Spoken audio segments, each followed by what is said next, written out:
Hello, welcome to the Something Newsy podcast. I'm your host, Dylan Hosang. Today we are talking about mental health. I will let the other guests introduce themselves. My name is Carlos Valdez. I am the opinions editor as well as the features editor for the San Diego Mesa Press. Hey, how's it going? My name is Alexander Ullmann. I am a staff writer for the San Diego Mesa Press, and we are here to talk about mental health. So, what do you guys think about mental health? Do you think it's a big problem going on right now? What do you think? What do you think's going on? So, and this is purely objective. It's just a fact. Mental health has always been an issue, but luckily we're now a part of a society that makes more of an awareness to the issue.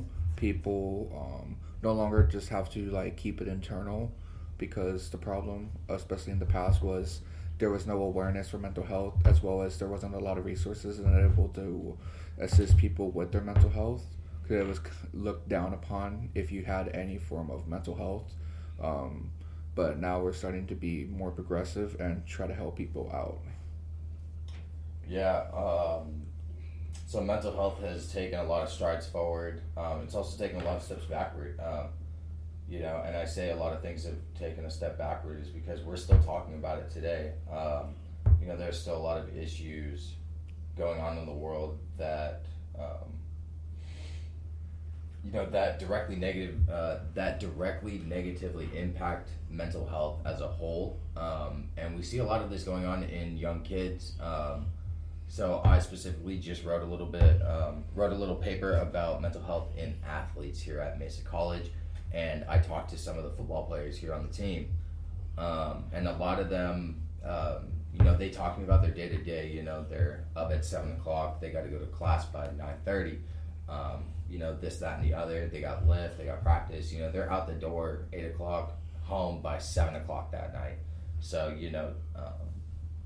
stress, school, relationships, practice, expectations to perform, all of those things is that, say you don't reach that goal that one day, that's going to take a huge toll on your mental well-being, and it'll put you down to a dark spot.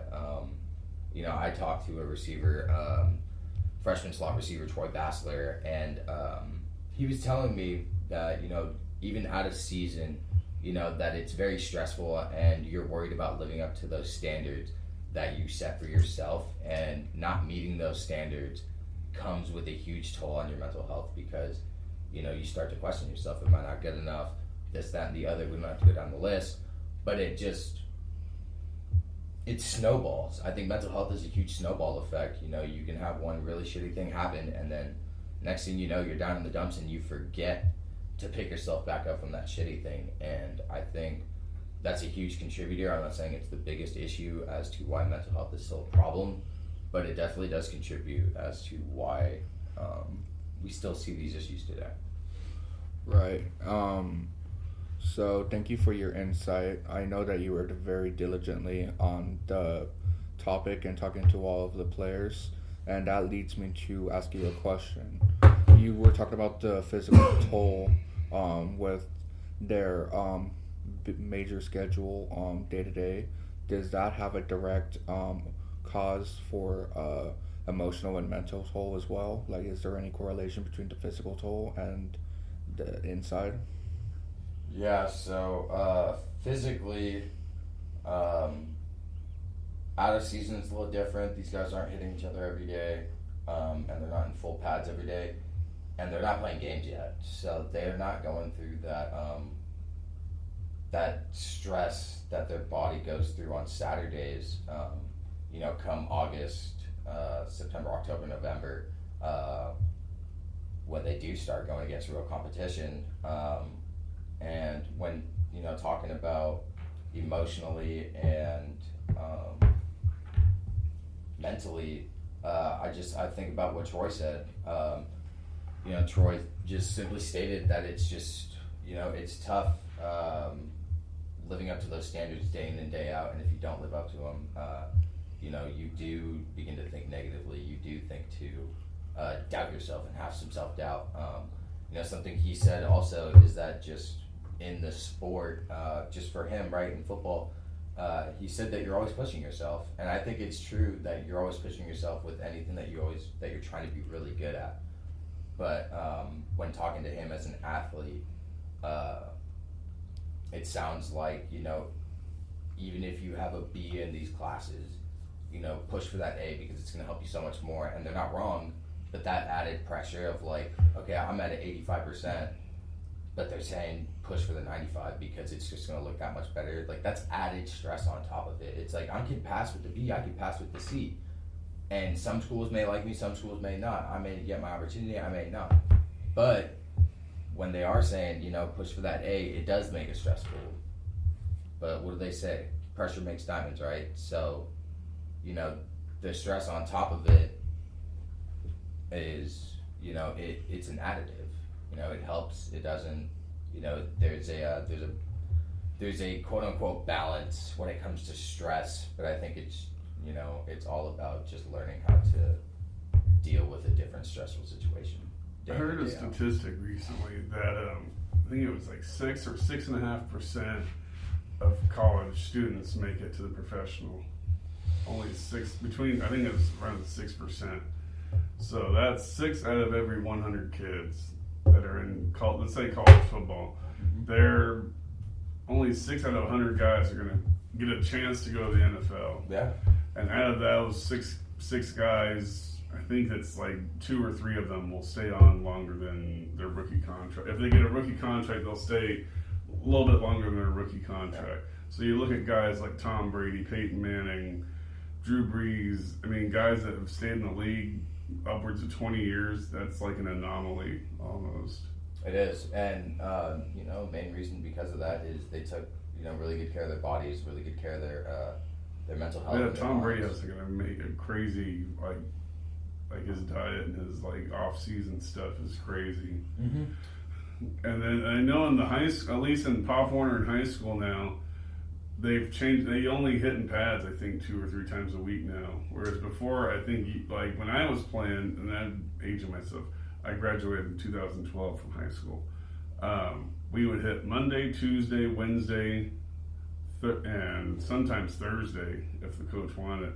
And then you have game Friday. Yeah. So you really only have 2 days to recover from 5 days of tackling and hitting guys that are maybe the same weight as you, sometimes even more.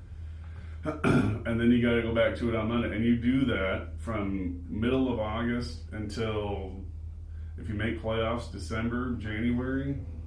Yeah. So that's a lot of physical stress.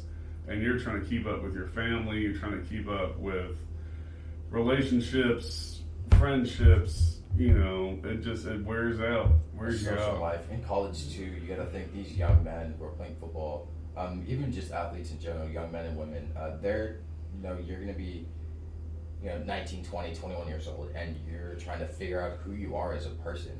The added stress of trying to be an athlete and have an identity below just being an athlete is just another, it's not a bad thing, but I think it's another stressor in the world. And that contributes to a lot of, kids using Adderall, kids are using, pot, sometimes more illicit drugs.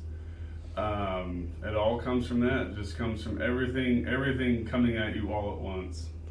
Yeah, and it's very unfortunate because a lot of people go to alcohol or they go to substances for relief, but in reality, statistics have proven that those substances have actually had a negative effect and can actually amplify those emotions and those thoughts that individuals can have.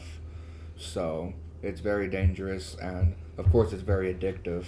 I had a friend, and she was into biomedical stuff, and she would take Adderall, and she would have these study sessions that went between like 12 and 16 hours at a time. Mm-hmm.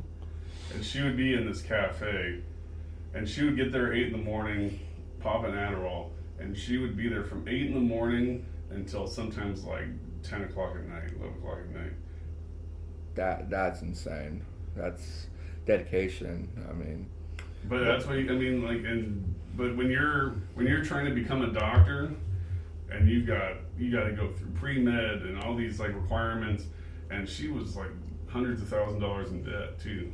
You gotta get it done sometimes. Sometimes you just gotta put your head down And even with the Adderall, she was still stressed. Like when she would come off coming off the Adderall is even like because you feel guilty that you're not. because you're withdrawal. You feel guilty all that these you're not. chemical withdrawals in your body. That's like, I need this. You get so addicted to it, and you get put on it, and then it's like you take it away. It's like taking a leech away from blood. It's like, where am I gonna find blood again? Yeah, and it comes down to neurological. I mean, your brain will get used to those chemicals, and those chemicals your brain gets will often create more chemicals like endorphins or whatever that make you happier. But when they are withdrawals from those chemicals, then your brain reverts back to how you felt prior, and sometimes even worse because it actually had that brief moment of satisfaction, happiness, and positive emotions, and now you're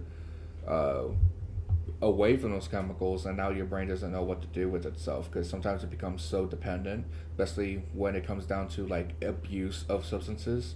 Your brain will become dependent on those chemicals that those substances provide in order for it to create endorphin and all of that. So that's when it's dangerous territory, when your brain becomes dependent on external sources. It's not even just substances now. I mean, look at the gambling. People are gambling like crazy right now. Yeah. I heard something, I think it was yesterday or the day before yesterday, that the gambling addiction epidemic is in the next like 5 to 10 years is going to be exponential. And I think talking about just gambling and talking about drugs and alcohol, and I think it's just addiction as a whole. Yeah. I think the American people, we've grown to find this comfort in a substance, in something that doesn't make us feel like we're here, or maybe something that alters our reality a little bit. What you perceive is what you see. So if you alter your perception. And there's healthy ways of dealing with it, whether it's getting enough sleep, whether it's a healthy diet, regular exercise. I mean, if you're not regularly exercising, getting regular exercise, speaking to somebody if you have a problem, whether that, I mean, if you can't afford a therapist, whether it's a friend or a colleague or someone in your family you trust. Talk to somebody. Someone's out there. Someone cares about you. Yeah. For sure. And I'm sure there's hotlines and stuff out there people call. And then there's just this other issue that, and I think this is a major contributor to mental illness, especially in our youth, is that just in our nature, we are social creatures. Just like all other mammals, we rely on social interaction in order to have a healthy mental health. And that is very good until you get to the level of needing other people's attention and affirmation to make yourself feel good. So there's a difference between healthy social interaction and non-healthy social interaction. And the problem with like the youth nowadays, especially with this digital space, with all these influencers, the video game space, talking about, oh, I'm cool because I got a $10,000 car, and I'm cool because I got a lot of friends. I'm more important than you because I have a lot of friends. It's just this like horrible space that the youth interact with 24/7. Like you always see the youth on their phones, on tablets, on their computers, and they're absorbing this, and it is very corrupting to their minds. Like it's a fact that the youth, like when you're young, you're like a sponge, and it's the parents' job to basically give you that information for you to absorb that will help you become successful in life. But when you're too busy not going outside and not interacting with face-to-face individuals, and you're just solely absorbing what you're seeing online, which content online can be very damaging.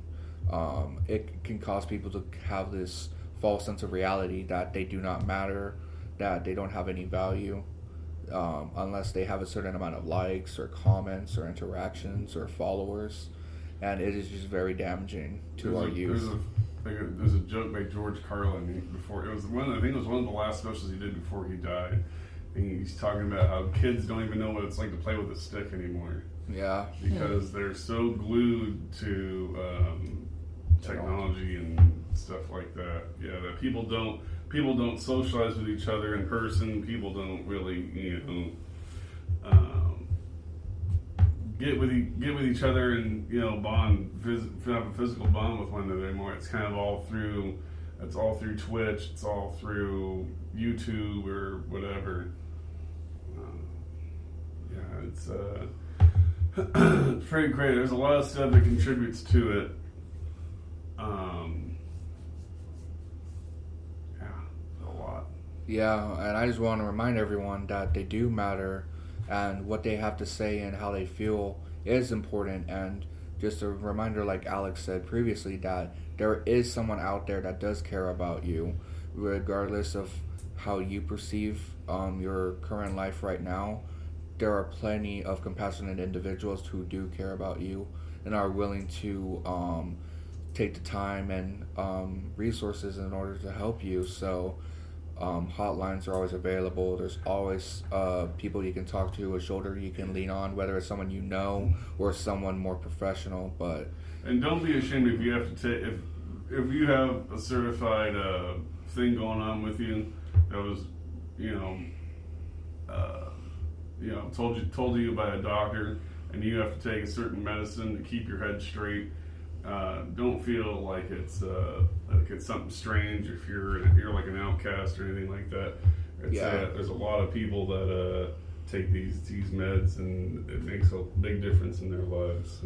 Yeah, so that is a great comment that you just made. So like I said previously, like you shouldn't abuse substances and rely to force your brain to rely on chemicals. But there's a difference between harmful substances that can have detrimental effects on your body later down the road, and medication that is more beneficial than detrimental, that are prescribed by a professional with a degree.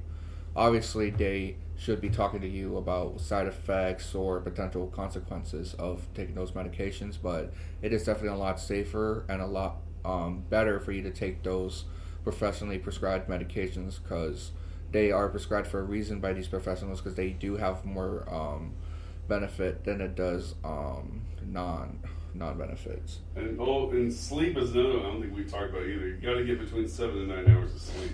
I know it's tough for some people, whether you're up studying late or you got other things going on. You got to prioritize sleep as a. Yeah. So a thing with mental health, like you just stated, is sleep, but it also has to do with your hygiene, how clean you are, how clean your room is, how clean your apartment is or house, whatever it is. Your space is a representation of you, and it's going to impact on how you feel every day. Like if you have a clean room, you have a bright area with fresh air, you're going to feel 10 times better than if you're breathing in your dirty socks. Yeah. There's a book by Matthew Walker. It's called The Power of Sleep. I recommend anyone who listens to this, and you guys too, to read that book, because it talks about how not getting enough sleep contributes to things down the road, Alzheimer's disease. He shows a whole bunch of examples of like there was a guy who was trying to get the Guinness Book World Records for the longest 90 days not getting sleep. Didn't he I die? think he was a radio DJ in New York, and he had stayed up I think 3 days, and he was having hallucinations as he was doing his broadcast, because they had people there that were observing him, scientists or whatever, might have been from NYU or something. And he was literally like having hallucinations. He thought there were people, like there were creatures around him. He was looking outside because it was in the middle of winter. There were people in big coats, and he thought that they were coming to get him. It was the FBI or something like that. And he like basically lost it like 3 days in. I don't know if he got the record or not. You can look it up, but anyways. That matters. Yeah, sleep deprivation is definitely a dangerous thing, because it does impact you, not just in a physical level, but on a neurological level. And what he experienced must have just been completely horrifying. And I don't wish that on anyone. And speaking of sleep, some people do have trouble sleeping instead of just being really busy. Some people just don't produce enough melatonin, and there are melatonin available to you in the form of gummies or tablets, whatever it is. And don't feel ashamed if you need to take that melatonin for your brain to produce more of it, because everyone's different, and you buy it over the counter now. You don't even need you don't even need a prescription. You don't need to talk to anyone. You just go to your local pharmacy and get your melatonin. It's similar to if you have sleep apnea and put on a CPAP. You know what I mean? Yeah, because some people just genetically they need more melatonin produced than others in order to fall asleep, and it's important that you get your sleep. It doesn't matter who you are, you need your sleep. Anyways, I think our time is up. I'd like to thank you guys for listening, and see you next time. Thank you. Thank you.